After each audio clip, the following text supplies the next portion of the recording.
నమస్తే అండి. Welcome to my channel. ఎలా ఉన్నారు అందరూ? బాగున్నారా? నేనైతే చాలా బాగున్నానండి. మీరు కూడా బాగుండాలని నేను ఎప్పుడు ఆ దేవుణ్ణి కోరుకుంటాను. అలాగే మీరు ఎలా ఉన్నారో నాతో కామెంట్ సెక్షన్లో షేర్ చేసుకోండి. ఇంకా ఈరోజు కూడా ఇంకొక మంచి వీడియోతో వచ్చేసాను. అదేంటంటే మనకి ఇప్పుడు మార్గశిర మాసం కదండి. ఈ మార్గశిర మాసంలో గురువారాల్లో అమ్మవారిని ఏ విధంగా పూజించాలి అనేది నేనైతే వీడియోస్ అయితే చేస్తున్నాను. అయితే ఇంతవరకు మనకి 2 వారాలు అయితే పూర్తయ్యాయండి.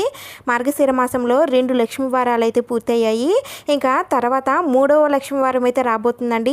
ఈ మార్గశిర మాసంలో 3వ లక్ష్మీ వారం రోజున అమ్మవారిని ఏ విధంగా పూజించాలి, ఏ నైవేద్యం సమర్పించాలి, అసలు ఈ 3వ లక్ష్మీ వారం ఏ రోజున వచ్చింది, ఇంకా చాలామంది కొన్ని డౌట్స్ అయితే అడిగారండి. అవన్నీ కూడా నేను ఈ వీడియోలో క్లియర్ చేస్తాను. అలాగే పూజా విధానం అంతా కూడా నేను ఈ వీడియోలో చూపిస్తాను. అందుకనే వీడియోని ఎక్కడ కూడా స్కిప్ చేయకుండా చూస్తే మీకు పూర్తిగా అర్థమవుతుంది.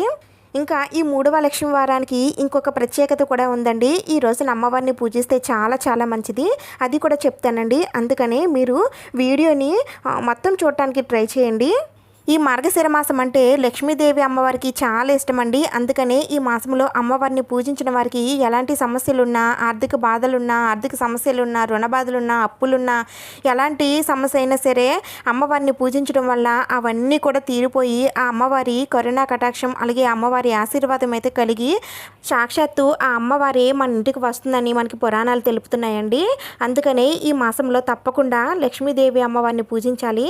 అయితే మనం శ్రావణ మాసం లక్ష్మీదేవి అమ్మవారిని శుక్రవారాల్లో ఏ విధంగా పూజిస్తామో అలానే ఈ మార్గశిర మాసంలో లక్ష్మీ వారాల్లో కూడా అలానే పూజించాలండి. అయితే ఇక్కడ అమ్మవారికి ప్రసాదాలు అయితే కొంచెం ప్రత్యేకంగా ఉంటాయి. అందుకనే మొదటి వారం ఏ ప్రసాదం పెట్టాలి, అలాగే సెకండ్ వారం ఇలా మొత్తం 5 వారాల్లో 5 వారాలకి సంబంధించిన ప్రసాదాలు అయితే ఉంటాయండి. అందుకని నేను ప్రతి వారానికి సంబంధించిన ప్రసాదం, పూజా విధానం అన్నీ కూడా నేను వీడియోస్ అయితే షేర్ చేస్తున్నాను. అందుకనే ఎవరు కూడా ఈ మాసంలో లక్ష్మీదేవి అమ్మవారిని పూజించడం అయితే మానుకోకండి. మీకు వీలైనంత వరకు అమ్మవారికి మామూలుగా అయినా సరే మీరు నిత్య పూజ ఎలా చేసుకుంటారో ఆ విధంగానైనా సరే అమ్మవారికి పూజనైతే చేసుకోండి. లక్ష్మీవారం రోజున తెల్లవారుజామున నిద్ర లేచి తలంటు స్నానం చేసి ఇల్లు గుమ్మాలన్నీ కూడా శుభ్రపరచుకోండి. ఒకవేళ మీరు ముందు రోజే చేసుకోవాలనుకుంటే, అంటే బుధవారం రోజునే చేసుకోవాలనుకుంటే ముందు రోజు కూడా చేసుకోవచ్చండి. లేదు అంటే లక్ష్మీవారం రోజున తెల్లవారుజామున నిద్ర లేచి ఇల్లు గుమ్మాలన్నీ కూడా శుభ్రపరచుకొని పూజా మందిరాన్ని కూడా పువ్వులతో, ముగ్గులతో అందంగా అలంకరించుకోండి. తర్వాత ముందుగా మనం గడప పూజనైతే చేయాలండి. గడప దగ్గర దీపాలు వెలిగించి అమ్మవారి పాదాలు ఇంటి లోపలికి వచ్చేటట్టు వేసుకోండి. ముందుగా మనం ద్వారలక్ష్మికి పూజ చేసిన తర్వాతనే మనం అమ్మవారిని అయితే పూజించాలి. ఆ తర్వాత మనం అమ్మవారికి పూజ చేయాలి కాబట్టి అమ్మవారికి పూజా మందిరంలో చేసుకోవచ్చండి. లేదంటే ఇలా విడిగా పీఠాన్ని ఏర్పరచుకొని అయినా సరే చేసుకోవచ్చు. నేనైతే ఇలా విడిగా పీఠాన్ని ఏర్పరిచి నేను పూజను అయితే చూపిస్తున్నాను. ఇంకా ఇలా పీఠం ఏర్పాటు చేసుకున్న తర్వాత పీట పైన ఏదైనా క్లాత్ అయితే వేసుకోండి. ఎరుపు రంగు క్లాత్ కానీ, పసుపు రంగు క్లాత్ కానీ, ఇలా మీ దగ్గర ఏ క్లాతులు ఉంటే ఆ క్లాత్ వేసుకోండి. ఆ తర్వాత మనం పూజలో ముఖ్యంగా పెట్టుకోవాల్సింది లక్ష్మీదేవి అమ్మవారి ఫోటోని పెట్టుకోవాలండి. లక్ష్మీదేవి అమ్మవారి ఫోటో కానీ, లేదంటే కనక మహాలక్ష్మీదేవి అమ్మవారి ఫోటోని కానీ, లేదంటే విష్ణుమూర్తి లక్ష్మీదేవి కలిసి ఉన్న ఫోటో కానీ, ఇలా అమ్మవారి అయ్యవారి ఫోటో ఉన్నా సరే పెట్టుకోవచ్చండి. నన్ను చాలామంది కామెంట్స్లో అడుగుతున్నారు, ఈ ఫోటో లేదండి ఆ ఫోటో పెట్టుకోవచ్చా, లేదంటే లక్ష్మీ కుబేరుల ఫోటో ఉందండి ఇది పెట్టుకోవచ్చా, లక్ష్మీ నారాయణ ఫోటో ఉందండి ఇది పెట్టుకోవచ్చా అని అడుగుతున్నారు. లక్ష్మీదేవి అయ్యవారు కలిసి ఉన్న ఫోటో ఏదైనా సరే పెట్టుకోవచ్చండి.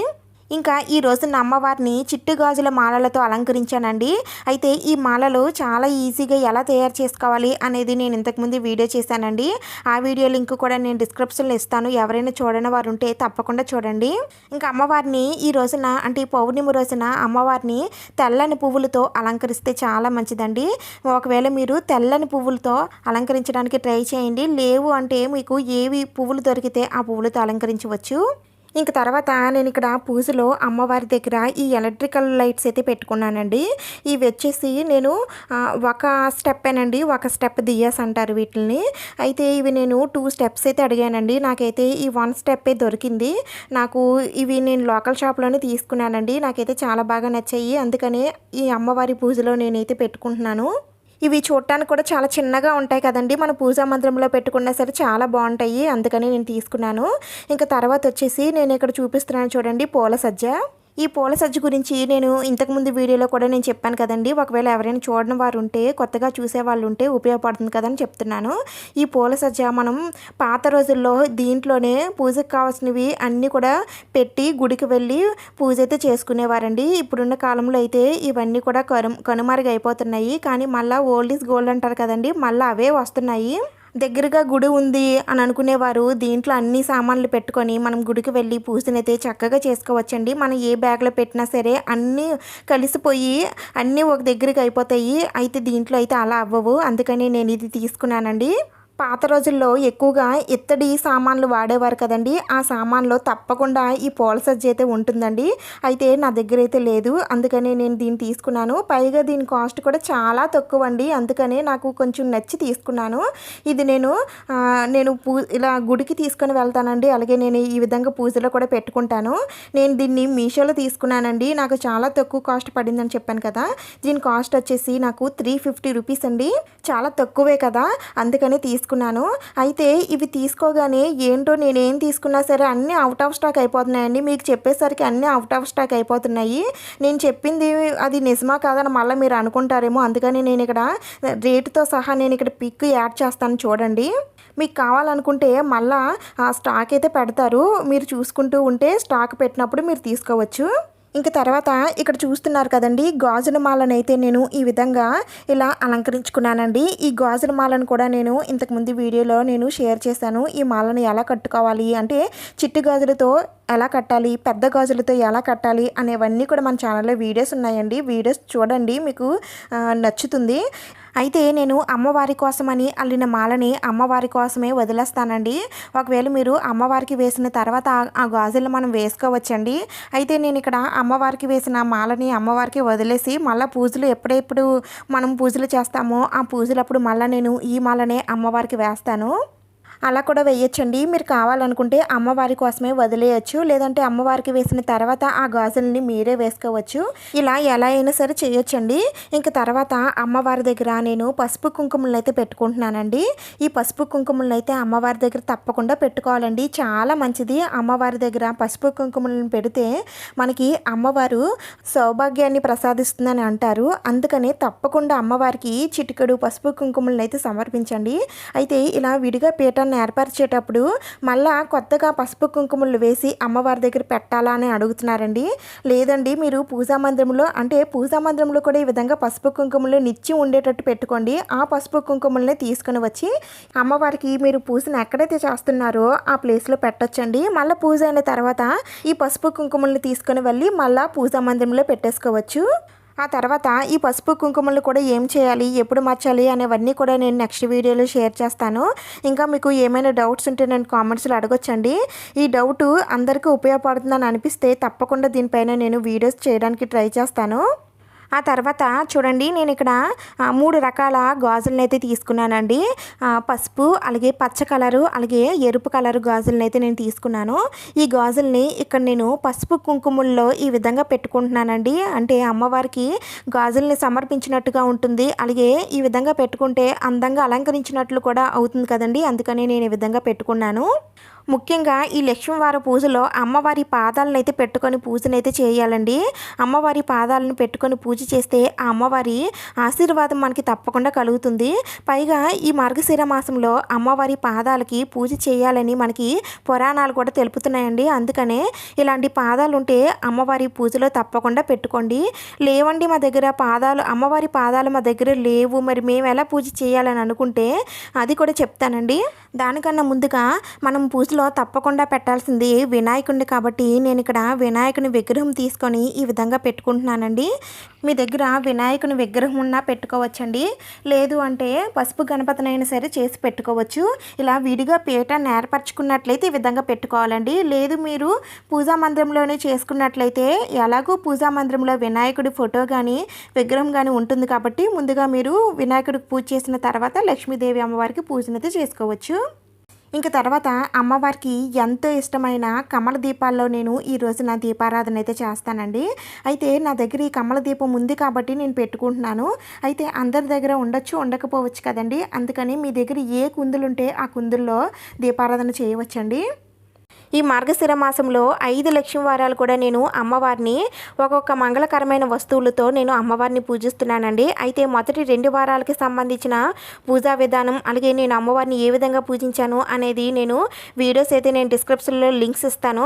ఒకవేళ మీరు చూడాలనుకుంటే ఆ లింక్స్ ఓపెన్ చేసి చూడొచ్చండి. ఇంకా ఈ 2022 సంవత్సరంలో 3వ గురువారం ఏ తేదీన వచ్చిందంటే డిసెంబర్ 8వ తేదీన గురువారం వచ్చిందండి. ఈ గురువారాన్ని లక్ష్మీవారం అని అంటాము. పైగా ఈ రోజున పౌర్ణమి అండి. ఇలా మార్గశిర మాసంలో లక్ష్మీవారం పౌర్ణమి రెండూ కలిసి వచ్చిన రోజు అమ్మవారిని పూజిస్తే చాలా మంచిది. అందుకనే ఈ రోజుకి ఇంకొక ప్రత్యేకత ఏంటంటే ఈ రోజున పౌర్ణమి కాబట్టి పౌర్ణమి రోజున లక్ష్మీదేవి అమ్మవారిని పూజిస్తే చాలా మంచిది. ఈ మార్గశిర మాసంలో ఎవరైనా సరే అమ్మవారిని పూజించలేకపోయాము అని అనుకునేవారు, ఇంతవరకు పూజ చెయ్యలేని వారు ఈ పౌర్ణమి రోజున లక్ష్మీవారం రోజున తప్పకుండా అమ్మవారిని పూజించండి. అయితే అమ్మవారికి 5 వారాలు పూజ చెయ్యలేని వారు 3 వారాలైనా సరే చెయ్యొచ్చండి. అది కూడా మాకు వీలు పడదు అని అనుకుంటే ఒక్క వారమైనా సరే, అంటే ఈ మార్గశిర మాసంలో ఒక్క లక్ష్మీవారమైనా సరే అమ్మవారిని పూజించవచ్చండి. ఆ ఒక్క వారం అనేది ఈ 3వ వారం అయితే చాలా మంచిది. అందుకని ఈ 3వ వారం రోజు పౌర్ణమితో కలిసి వచ్చిన లక్ష్మీవారం రోజున అమ్మవారిని తప్పకుండా పూజించండి. అయితే ఈ రోజున పౌర్ణమి మనకి ఈ లక్ష్మీవారం ఉదయం 8:09 అయిపోతుందండి. అందుకనే ఈ పౌర్ణమి గడియలు అయిపోయే లోపు అమ్మవారికి పూజనైతే చేసుకోవడానికి ట్రై చేయండి. ఇంక తర్వాత నేను ఇక్కడ కామాక్షి దీపం పెట్టుకుంటున్నానండి. ఈ లక్ష్మీ వారాల్లో కామాక్షి దీపం పెట్టుకుంటే చాలా మంచిదండి. ఒకవేళ అమ్మవారి విగ్రహం మీ దగ్గర లేకపోయినా సరే ఈ కామాక్షి దీపం పెట్టుకొని అమ్మవారిగా భావించి మీరు పూజనైతే చేసుకోవచ్చు. అలాగే ఈ కామాక్షి దీపం ఇరువైపులా కూడా నేను లక్ష్మీ దీపాలు కూడా పెట్టుకున్నానండి. ఇలా లక్ష్మీ దీపాలు ఈ విధంగా పెట్టుకుంటే అమ్మవారికి ఆహ్వానం పలుకుతున్నట్టుగా ఉంటుంది కదా, అందుకని నేను ఈ విధంగా పెట్టుకున్నానండి. అయితే వీటిల్లో మనకి ఇత్తడి లక్ష్మీ దీపాలు కూడా ఉంటాయండి. అయితే అవి కొంచెం కాస్ట్ ఎక్కువ కదా, అందుకని నేను ఇలా ఈ విధంగా మట్టితో, అంటే ఇవి పింగాణి అండి, పింగాణితో ఉన్న లక్ష్మీ దీపాలు అయితే తీసుకున్నాను దీపావళి టైంలోని. అది కూడా నేను వీడియో చేసి పెట్టానండి. నేను తీసుకున్న రకరకాల ప్రమిదలు అలాగే వాటి కాస్ట్ అంతా కూడా నేను ఆ వీడియోలో చెప్పాను. ఒకవేళ ఇంట్రెస్ట్ ఉంటే ఆ వీడియో లింక్ కూడా నేను డిస్క్రిప్షన్లో ఇస్తాను, చూడండి. ఇంక తర్వాత అమ్మవారి పాదాలు మీ దగ్గర లేకపోతే ఏం చేయాలంటే పూజలోనే మీరు ఈ విధంగా పసుపు రాసి అమ్మవారి పాదాలు బియ్యం పిండితో కానీ లేదంటే పారానితో కానీ లేదంటే వాటర్లో కలిపిన కుంకుమతో కానీ మనం అమ్మవారి పాదాలు వేసి మనం అమ్మవారి పాదాలకి పూజనైతే చేసుకోవచ్చండి. చూడండి, నేను ఇక్కడ బియ్యం పిండితో అమ్మవారి పాదాలను అయితే వేస్తున్నాను. ఈ విధంగా మీరు అమ్మవారి పాదాలను వేసి పూజ అయితే చేసుకోవచ్చండి. మేము ఇలా నేలపైన అమ్మవారి పాదాలు వెయ్యలేమండి, మాకు వేసే అవకాశం లేదండి అని అనుకునేటప్పుడు ఏదైనా ఒక పీట పైన కానీ లేదంటే ప్లేట్లో కానీ ఇలా అమ్మవారి పాదాలు వేసి అమ్మవారి పూజలో పెట్టుకొని పూజ చేసుకోవచ్చండి. ఇంక తర్వాత ఈ రోజున అమ్మవారికి దీపారాధన చేసేటప్పుడు ఆవునేతితో దీపారాధన చేస్తే చాలా మంచిదండి. ఆవునేతితో దీపారాధన చేయడానికి ట్రై చేయండి. ఒకవేళ మీ దగ్గర ఆవు నెయ్యి లేకపోయినట్లయితే నువ్వుల నూనెతో కానీ కొబ్బరి నూనెతో కానీ దీపారాధన చేయవచ్చు. ఇంక తర్వాత ఇక్కడ నేను ఒత్తుల స్టాండ్ అయితే తీసుకున్నానండి. చూస్తున్నారు కదా, ఇవైతే నేను రీసెంట్గానే తీసుకున్నానండి. ఇవైతే చాలా బాగున్నాయి. వీటి కాస్ట్, వీటి డీటెయిల్స్ అన్నీ కూడా నేను నెక్స్ట్ వీడియోలో తెలియజేస్తాను. ఇంకా అమ్మవారికి సుగంధభరితమైన పూజ అంటే చాలా ఇష్టం కదండి, అందుకనే నేను ఇక్కడ అమ్మవారి పూజలో జవ్వాది పౌడర్ని కూడా నేను వేసుకుంటున్నాను. ఇంకా మీ దగ్గర జవ్వాది లిక్విడ్ కానీ అత్తరు కానీ ఉంటే అవన్నీ కూడా వేసుకోండి. చూడండి, ఈ విధంగా పూజకు కావాల్సినవన్నీ కూడా నేను పెట్టేసుకున్నానండి. ఇప్పుడు పూజనైతే ప్రారంభిద్దాం. ముందుగా అయితే మనం ఆచమనం చేసుకున్న తర్వాత దీపారాధన చేసి వినాయకుడి పూజతో ప్రారంభించాలి. దీపారాధన అయితే నేను ఇక్కడ పీఠం దగ్గర పెట్టుకున్న దీపపు కుందుల్లో దీపారాధన చేస్తున్నానండి. ఈ విధంగా దీపాలు వెలిగించుకున్న తర్వాత వినాయకుడిని పూజించాలి. వినాయకుడు శ్లోకాలు, మంత్రాలు ఇవన్నీ చదువుకోవాలండి. లేదు అంటే ఓం గం గణపతియే నమః లేదంటే ఓం విఘ్నరాజాయే నమః అనే మంత్రాలు, ఆయన నామాలు ఉంటాయి కదండి, అవన్నీ చదువుకొని పూజ చేసుకున్నా పర్వాలేదు. ఆ స్వామివారికి దీపం, ధూపం, నైవేద్యం అన్నీ కూడా సమర్పించాలండి. అయితే నేను ఇక్కడ ఈరోజు వినాయకుడికి అటుకులు బెల్లాన్ని నైవేద్యంగా నివేదిస్తున్నాను. చూడండి నేను ఇంకా ఇక్కడ బెల్లం తీసుకున్నాను. ఇక్కడ నేను చూపించేవి ఇవి బెల్లం అండి. నాకు కూడా చూడగానే కొంచెం కొత్తగా అనిపించింది. ఈ బెల్లం క్యూబ్స్లా ఉంటాయండి. మీకు కూడా కొత్తగా అనిపిస్తే నాతో కామెంట్ సెక్షన్లో షేర్ చేసుకోండి. ఇవి పూజలో అది మనకి పెట్టుకోవడానికి ఉపయోగపడుతుంది కదా అని నేను తీసుకున్నాను. ఈ బెల్లం ఇలా బాక్స్లోనే పెట్టేసి ఇస్తారండి. మనం రోజు దేవుడికి నైవేద్యం పెట్టాలి కాబట్టి ఇలా ఒక్కొక్క బెల్లం ముక్క తీసుకొని ఇలా దేవుడికి పెట్టేసుకుంటే మనకి ఈజీగా ఉంటుందండి. ఎందుకంటే మనం తెచ్చుకున్న బెల్లం ముక్కలుగా చేసుకునేటప్పుడు ఒక్కొక్కటి పెద్ద ముక్కలు అవుతాయి, ఒక్కొక్కటి చిన్న ముక్కలు అవుతాయి, ఒక్కొక్కసారి గుండ కూడా అయిపోతుంది కదండి. అలాంటి శ్రమ ఏమీ లేకుండా ఇలాగే మనకి క్యూబ్స్గా చేసి మనకి అమ్ముతున్నారు. నేను ఈ బాక్స్ అయితే నేను డీమార్ట్లో తీసుకున్నానండి. మనకి డీమార్ట్లో ఇవి మనకి దొరుకుతున్నాయి. అయితే కొంచెం కాస్టే ఎక్కువండి. ఈ బాక్స్ మొత్తం 100 రూపాయలు అయితే పడుతుంది. దీంట్లో 35 బెల్లం ముక్కలు అయితే ఉంటాయండి. నాకైతే కొంచెం కొత్తగా అనిపించింది, కానీ కొంచెం కాస్ట్ ఎక్కువైనా సరే తీసుకున్నాను. కానీ బాగున్నాయండి. ఇలా పెట్టుకున్న తర్వాత ఈ బెల్లం ముక్కని మనం తినాలి కాబట్టి మనమైనా తినచ్చు, లేదంటే పిల్లలకైనా ఇస్తే వాళ్ళు కూడా హ్యాపీగా తినేస్తారు. ఈ బెల్లం మీకు ఎలా అనిపించిందో నాకు కామెంట్స్లో చెప్పండి. ఇంకా నేను ఇక్కడ స్వామివారికి హారతిని ఇస్తున్నానండి. హారతిని సమర్పించిన తర్వాత స్వామివారికి నమస్కారం చేసుకోవాలి. నేను తలపెట్టిన ఈ లక్ష్మీ వారాల పూజలు ఏ వారం కూడా మిస్ అవ్వకుండా, ఎలాంటి అడ్డంకు రాకుండా చూడు తండ్రి అని ఆ విఘ్నేశ్వరుడిని వేడుకోవాలి. ఇలా వినాయకుడి పూజ పూర్తయిన తర్వాత ఇప్పుడు అమ్మవారికి అభిషేకం చేసి అమ్మవారి పూజనైతే స్టార్ట్ చేయాలి. ముందుగా నేను ఇక్కడ అమ్మవారికి అభిషేకం చేస్తున్నానండి. అమ్మవారి విగ్రహం నా దగ్గర ఉంది కాబట్టి అమ్మవారి విగ్రహానికి నేను పాలతో అలాగే పసుపు కుంకుమలతో అభిషేకం చేస్తున్నాను. ఇంకా మీరు అమ్మవారికి పంచామృతాలతో అభిషేకం చేయాలనుకుంటే పంచామృతాలతో కూడా అభిషేకం చేయొచ్చండి. ఒకవేళ అమ్మవారి విగ్రహం మా దగ్గర లేదండి, మరి మేము ఎలా చేసుకోవాలి అని అంటే అమ్మవారి ఫోటో ఉంటుంది కదండి, అమ్మవారి ఫోటో పైనే మీరు కొంచెం పువ్వు కానీ లేదంటే తమలపాకు కానీ తీసుకొని ఈ పంచామృత తాల్లో ముంచి అమ్మవారి ఫోటో పైన చిలకరిస్తే అభిషేకం చేసినట్టు అవుతుంది. లేదంటే అమ్మవారి రూపులు కానీ లేదంటే వెండి కాయిన్స్ కానీ ఇలా ఏవో ఒకటి మన దగ్గర ఉంటాయి కదండి, వాటికైనా సరే మీరు అభిషేకం చేయవచ్చు. ఒకవేళ మేము అమ్మవారికి అభిషేకం చేయలేమండి, మామూలుగానే పూజ చేసుకుంటామని అనుకుంటే అలా కూడా చేసుకోవచ్చండి. అభిషేకం చేసి అమ్మవారిని పూజించాలని అయితే ఏమీ లేదు. అయితే ఈ రోజు కాస్త కొంచెం ప్రత్యేకమైన రోజు కదండి, పౌర్ణమితో కలిసి వచ్చిన లక్ష్మీవారం కాబట్టి ఈ రోజున అమ్మవారికి అభిషేకం చేసుకొని పూజ చేస్తే మంచిది. అందుకని ఇంత వివరంగా చెప్తున్నాను. ఎందుకంటే ఇవన్నీ కూడా నన్ను మళ్ళీ కామెంట్స్లో అడుగుతారు, అందుకని ముందుగానే చెప్తున్నాను. అమ్మవారికి అభిషేకం చేసేటప్పుడు అమ్మవారి నామమైనటువంటి ఓం శ్రీ మహాలక్ష్మి దేవియే నమః అనే మంత్రాన్ని చదువుకుంటూ అభిషేకం చేయాలండి. ఇలా అభిషేకం పూర్తయిన తర్వాత అమ్మవారికి ధూపం ఇచ్చి హారతినివ్వాలి. ఇంకా తర్వాత అమ్మవారిని ఇప్పుడు శుద్ధి చేసుకొని మళ్ళా అమ్మవారిని పూజలో పెట్టుకోవాలండి. అమ్మవారికి అభిషేకం చేసినటువంటి ఈ ద్రవ్యాలని మీరు ఏదైనా చెట్ల మొదట్లో కానీ లేదంటే ఎవరు తొక్కని ప్లేస్లో అయినా సరే వేసేయచ్చు. అదే మీరు పంచామృతాలతో అభిషేకం చేసినట్లయితే ముందుగా పంచామృతాలు కొద్దిగా తీసి పక్కన పెట్టుకోండి. అంటే అది ప్రసాదంగా ఇంటిల్లి పాద అందరూ కూడా తినాలి కాబట్టి మీరు మొత్తం తీసుకోగలిగితే ఉంచుకోండి.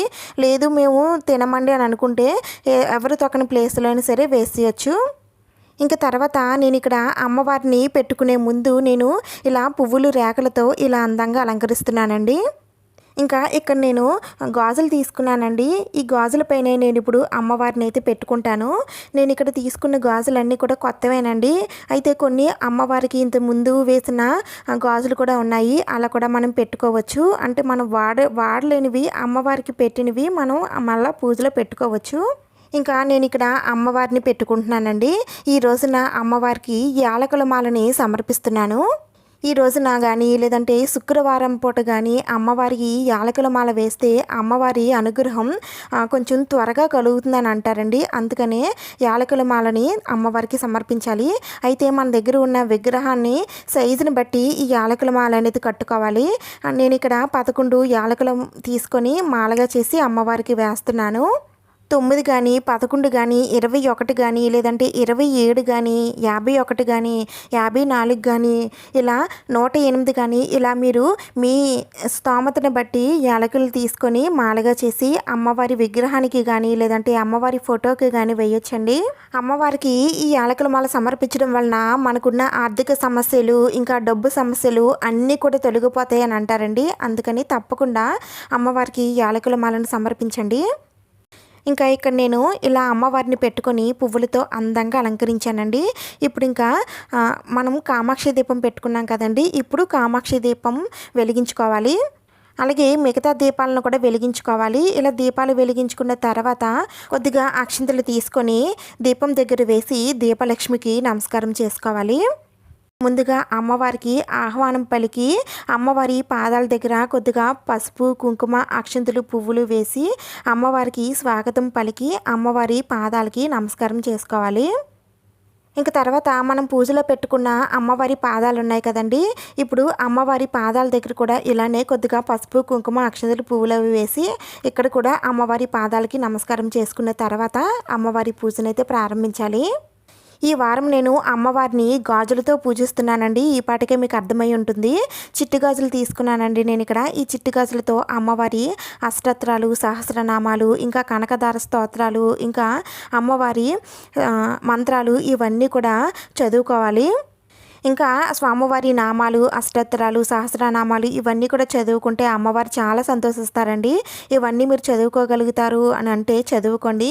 ఇవేమి మాకు రావండి అని అనుకుంటే అమ్మవారి మంత్రమైనటువంటి ఓం శ్రీమాత్రే నమః అనే మంత్రాన్ని 108 సార్లు జపించుకుంటూ పూజ అయితే చేసుకోవచ్చు.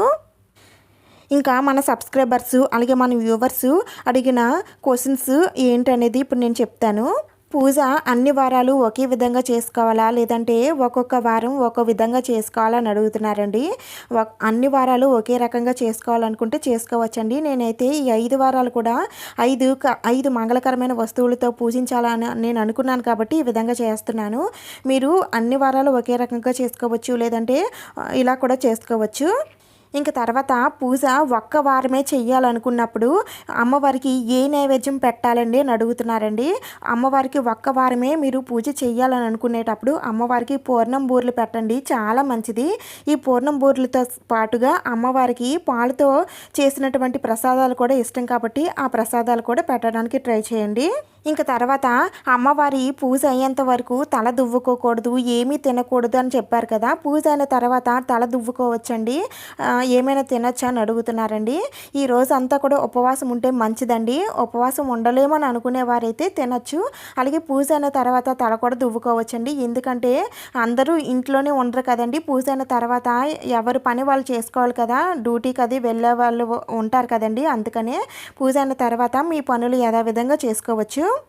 ఇంక తర్వాత ఏదైనా వారం ఏదైనా అడ్డంకి వచ్చి అమ్మవారి పూజ ఆగిపోయినట్లయితే నెక్స్ట్ వారం ముందు వారానికి సంబంధించిన నైవేద్యం పెట్టాలా, లేదంటే ఆ వారానికి సంబంధించిన నైవేద్యం పెట్టాలా అని అడుగుతున్నారండి.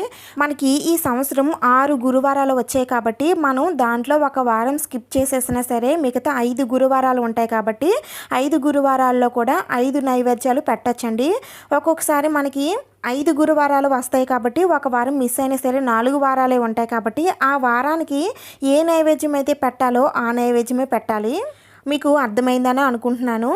ఇంక తర్వాత అమ్మవారిని మనం 3 రోజుల పాటు పూజిస్తామండి. మనం లక్షవారం, అలాగే శుక్రవారం, ఇంకా శనివారం ఉదయం మళ్ళీ అమ్మవారి పీఠాన్ని అయితే కదుపుతాము. అయితే ఇలా మేము 3 రోజుల పాటు అమ్మవారిని పూజించలేమండి. లక్షవారం ఉదయం వేళల్లో అమ్మవారిని పూజిస్తాము. ఇంకా సాయంత్రం వేళల్లో అమ్మవారి పీఠాన్ని కదిపేయచ్చా అని అడుగుతున్నారు. అమ్మవారిని 3 రోజుల పాటు పూజిస్తే చాలా మంచిదండి. అలా వీలు పడదు అనుకునేటప్పుడు అమ్మవారిని ఈ లక్ష్మీవారం రోజున సాయంత్రం వేళల్లో అమ్మవారిని కదిపేయచ్చు. ఇంక తర్వాత కలశం లేకుండా వ్రత కథ చదువుకోవచ్చు అని అడుగుతున్నారండి. కలశం లేకుండానే అమ్మవారికి పూజ చేస్తున్నాం కాబట్టి కథ కూడా చదువుకోవచ్చండి. కథ చదువుకోవడం వలన ఈ కథే కాదండి, మనం ఏ పూజ తాలూకా కథలు చదివినా విన్నా చాలా మంచిదండి. మనకి బుక్స్లో కూడా ఇస్తూ ఉంటారు కదా, అందుకని కథ చదువుకుంటే మంచిది. ఇంకా కథ చదవడం వలన మనకి ఇంకా ఆ పూజలో ఇంకా అనేక విషయాలు అనేవి మనకి తెలుస్తాయి. ఇంకా ఆ పూజ మీద భక్తి అనేది ఇంకా పెరుగుతుంది. ఇంకా ఈ రోజున అమ్మవారికి పూజ చేసిన తర్వాత నేనైతే నాన్ వెజ్ తిననండి. మామూలుగా మా ఇంటిలో ఉన్న వారికి నాన్ వెజ్ వండి పెట్టొచ్చు అని అడుగుతున్నారు. అలా పెట్టకూడదండి. అమ్మవారిని మనం ఒకసారి పీఠం వేసి అమ్మవారిని పెట్టుకున్న తర్వాత ఇంట్లో నాన్ వెజ్ లాంటివి ఏమి కూడా వండకూడదు. ఇంకా నెక్స్ట్ వచ్చేసి మాకు మార్నింగ్ సమయంలో అమ్మవారిని పూజించడానికి వీలు పడదండి. సాయంత్రం సమయంలో అమ్మవారిని పూజించవచ్చా అని అడుగుతున్నారండి. ఈ పూజని ఉదయం వేళల్లో మాత్రమే చేయాలండి. ఎందుకంటే కొన్ని నియమాలు అయితే ఉన్నాయి కదా, అందుకని మనం ఉదయం వేళల్లో చేయాలి. అలా కాదండి అని అనుకుంటే సాయంత్రం వేళల్లో మామూలుగా మీరు అమ్మవారికి పూజనైతే చేసుకోవచ్చు. ఇవేనండి అందరికీ ఉపయోగపడతాయి కదా అని కొన్ని ముఖ్యమైన కామెంట్స్ అయితే నేను తీసుకొని ఇప్పుడైతే నేను చెప్తున్నాను. మీకు కూడా ఈ డౌట్స్ వచ్చాయి అని అనుకుంటే తప్పకుండా వీడియోని లైక్ చేయండి. ఇంక తర్వాత నేను ఇక్కడ అమ్మవారికి కుంకుమతో అలాగే గురువింద గింజలతో కూడా అమ్మవారిని పూజిస్తున్నానండి. అమ్మవారి పాదాల దగ్గరే నేను ఇలా కుంకుమ వేస్తూ అమ్మవారిని పూజిస్తున్నాను. అమ్మవారి పాదాలు లేవండి అని అనుకునేటప్పుడు అమ్మవారి రూపులు అవి ఉంటాయి కదండి, వాటిపైన మీరు కుంకుమ వేసి అమ్మవారిని కుంకుమ పూజ అయితే చేసుకోవచ్చు. లేదు అని అనుకుంటే ఒక 1 రూపీ కాయిన్ తీసుకొని పూజ అయితే చేసుకోవచ్చు. ఇంక తర్వాత అమ్మవారికి నేను అగరబత్తులతో ధూపం ఇస్తున్నానండి. ధూపం ఇచ్చిన తర్వాత అమ్మవారికి తాంబూలం ఇవ్వాలి. మీరు అమ్మవారికి పెట్టాలనుకుంటే చీర జాకెట్ కూడా అమ్మవారికి పెట్టి తాంబూలంలో పెట్టి అమ్మవారికి ఇవ్వచ్చండి. లేదు అంటే జాకెట్ ముక్క అయినా సరే పెట్టచ్చు. అది కూడా ఇవ్వలేమని అనుకుంటే మామూలుగా ఆకు వక్క పళ్ళు పువ్వులు గాజులు ఇవన్నీ ఉంటాయి కదండి, పసుపు కుంకుమ ఇవన్నీ పెట్టేసి అమ్మవారికి తాంబూలం ఇవ్వచ్చు. అన్ని వారాలు అమ్మవారికి ఇలా జాకెట్ మొక్క పెట్టి తాంబూలం ఇవ్వాలని అడుగుతున్నారండి. అన్ని వారాలు అవసరం లేదండి. అన్ని వారాలు కూడా మామూలుగా ఆకు వక్క పళ్ళు ఇవన్నీ పెట్టేసి ఇవ్వచ్చు. ఒక్క వారం మాత్రం జాకెట్ మొక్క కానీ చీర కానీ పెట్టి అమ్మవారికి తాంబూలం ఇవ్వాలి. అది కాకుండా ఈ రోజున ఎవరికైనా ముత్తైదువులకి తాంబూలం ఇచ్చి వారికి మనం చేసిన ప్రసాదం పెట్టి వారి దగ్గర ఆశీర్వాదం తీసుకుంటే చాలా మంచిదండి. ఆ అమ్మవారి ఆశీర్వదించినంత ఫలితం అయితే మనకు కలుగుతుంది. ఇంకా ఈ 3వ లక్ష్మీవారం రోజున అమ్మవారికి నివేదించవలసిన నైవేద్యం ఏమిటంటే అప్పాలు అలాగే పరమాన్నాన్ని నైవేద్యంగా నివేదించాలి. ఇప్పుడు మార్గశిర వ్రత కథ అయితే చదువుకోవాలండి. అయితే ఈ వ్రత కథ గురించి నేను ఆల్రెడీ వీడియో చేశాను. ఒకవేళ ఆ వీడియో కావాలనుకుంటే డిస్క్రిప్షన్లో లింక్ ఉంటుంది చూడండి. లేదు అంటే ఈ కథే కావాలనుకుంటే నేను సెకండ్ వారం నేను ఈ బుక్స్లో ఉన్న కథ నేను చూపించానండి. దాన్ని మీరు స్క్రీన్ షాట్ తీసుకొని మీరు ఆ కథ అయితే చదువుకోవచ్చు అని చెప్పాను. ఒకసారి ఆ వీడియో చూడండి. ఈ కథ చదువుకునేటప్పుడు కొద్దిగా అక్షింతలు చేత్తో పట్టుకొని కథ అంతా కూడా చదువుకోవాలండి. కథ పూర్తయిన తర్వాత చేతిలో ఉన్న అక్షింతలు అమ్మవారి పాదాల దగ్గర కొద్దిగా వేసి మిగతా అక్షింతలు మన శిరస్సు పైన అలాగే ఇంటిలో వారందరిపైన కూడా వేయాలి. అలాగే పిల్లల పైన కూడా వేయాలి. ఆ తర్వాత అమ్మవారికి కొబ్బరికాయను కూడా నివేదన చేయాలండి. ఈ రోజున తప్పకుండా అమ్మవారికి కొబ్బరికాయని నైవేద్యంగా పెట్టండి.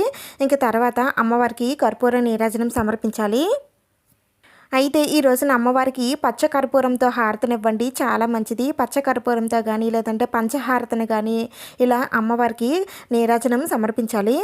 చివరిగా కొద్దిగా అక్షింతలు పువ్వులు తీసుకొని అమ్మవారి పాదాల దగ్గర వేసి పూజలో ఎలాంటి తప్పులున్నా సరే నన్ను క్షమించి తల్లి, మిగతా వారాల్లో కూడా ఈ విధంగానే పూజ చేసుకునే అవకాశం అదృష్టం కల్పించి తల్లి, అలాగే మాకున్న కష్టాలు సుఖాలు అన్నీ కూడా నేను మీతో చెప్పుకుంటున్నాను. అవన్నీ కూడా నెరవేరి మేము కోరుకున్న కోరికలన్నీ కూడా తీర్చి తల్లి అని అమ్మవారికి మనస్ఫూర్తిగా 2 చేతులు జోడించి మోకాళ్ళ పైన శిరస్సు వంచి అమ్మవారిని వేడుకోండి. తప్పకుండా అమ్మవారు మన మొర వింటుంది. మనం కోరుకున్న కోరికలన్నీ కూడా నెరవేర్చుతుంది. నమ్మకంతో భక్తి శ్రద్ధలతో అమ్మవారిని వేడుకోండి. తప్పకుండా మార్గశిర లక్ష్మీవార వ్రత ఫలితాలైతే మీరు అందుకోగలుగుతారు.